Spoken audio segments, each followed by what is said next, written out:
ಶಿವಮೊಗ್ಗ ನಗರದಲ್ಲಿ ಇಂದು ಮುಸ್ಲಿಮರ ಈದ್ ಮಿಲಾದ್ ಮೆರವಣಿಗೆಯನ್ನು ನಡೆಸಲಾಯಿತು. ನಗರದ ಗಾಂಧಿ ಬಜಾರ್ನ ಜಾಮಿಯಾ ಮಸೀದಿಯಲ್ಲಿ ಪ್ರಾರ್ಥನೆ ಸಲ್ಲಿಸಿದ ನಂತರ ಮುಸ್ಲಿಂ ಸಮುದಾಯದವರು ಮೆರವಣಿಗೆಯನ್ನು ಪ್ರಾರಂಭಿಸಿದರು. ಸದ್ಯ ಮೆರವಣಿಗೆಯು ಗಾಂಧಿ ಬಜಾರ್ನ ಜಾಮಿಯಾ ಮಸೀದಿಯಿಂದ ಹೊರಟು ಲಷ್ಕರ್ ಮೊಹಲ್ಲಾ, ಸಾವರ್ಕರ್ ನಗರ, ಪೆಕ್ಷನ್ ಮೊಹಲ್ಲಾ, BH ರಸ್ತೆ, ಟ್ಯಾಂಕ್ ಮೊಹಲ್ಲಾ, ಮಹಾವೀರ ವೃತ್ತ, ಬಾಲರಾಜ್ ಅರಸ್ ರಸ್ತೆ, ಟಿ ಶೀನಪ್ಪ ಶೆಟ್ಟಿ ವೃತ್ತ, ನೆಹರು ರಸ್ತೆ, ಅಮೀರ್ ಅಹಮದ್ ವೃತ್ತದಿಂದ ಪುನಃ BH ರಸ್ತೆಯಿಂದ ಸಾಗಿ ಅಶೋಕ್ ವೃತ್ತ, ಹೊಸ ತೀರ್ಥಹಳ್ಳಿ ರಸ್ತೆ, ಟೆಂಪೋ ಸ್ಟ್ಯಾಂಡ್ನಿಂದ ಹಳೆ ತೀರ್ಥಹಳ್ಳಿ ರಸ್ತೆಯ ಮೂಲಕ ಅಮೀರ್ ಅಹಮದ್ ವೃತ್ತಕ್ಕೆ ಬಂದು ಮೆರವಣಿಗೆ ಮುಕ್ತಾಯವಾಯಿತು.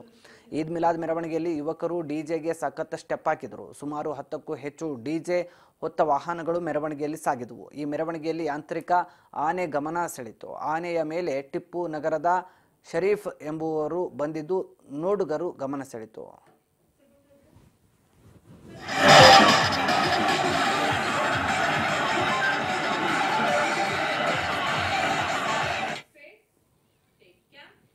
ಇದಾಗಿತ್ತು ಇದುವರೆಗಿನ ರಾಜ್ ರೀಜನಲ್ ನ್ಯೂಸ್. ಮತ್ತಷ್ಟು ಸುದ್ದಿಗಾಗಿ ನೋಡ್ತಾ ಇರಿ ರಾಜ್ ನ್ಯೂಸ್ ಕನ್ನಡ. ಇದು ಕನ್ನಡಿಗರ ಧ್ವನಿ.